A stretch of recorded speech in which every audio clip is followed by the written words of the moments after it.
મિત્રો, એક રિપોર્ટ અનુસાર 2010 પછી જન્મેલા બાળકો કદાચ 50 વર્ષ સુધી પણ જીવી શકશે નહીં. હવે આવું કેમ?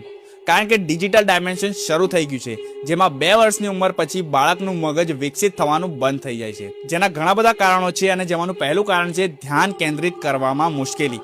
6 વર્ષના બાળકો હવે સ્કીપ કર્યા વગર કાર્ટૂન પણ નથી જોઈ શકતા અને 12 વર્ષના બાળકો ફોનનો ઉપયોગ કર્યા વગર એક પુસ્તક પણ વાંચી શકતા નથી. અને બીજું છે આંખો ઉપર અસર. આપણે જેટલી વાર પલક ઝપકાવી જોઈએ તેના કરતાં આજના બાળકો 5 ગણી ઓછી પલકો ઝપકાવી રહ્યા છે, જેના કારણે તેઓ થાકેલા અને ચીડચીડા રહે છે અને તેમને માથાનો દુખાવો થાય છે. અને ત્રીજું છે વાસ્તવિકતાથી દૂરી.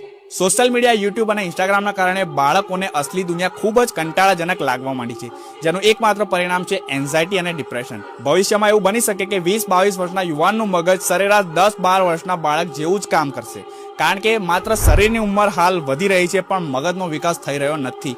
આના પર તમારો શું અભિપ્રાય છે કોમેન્ટ સેક્શનમાં જરૂરથી જણાવો અને આ વિડીયો તમારા પરિવાર અને મિત્રો સાથે જરૂરથી શેર કરજો.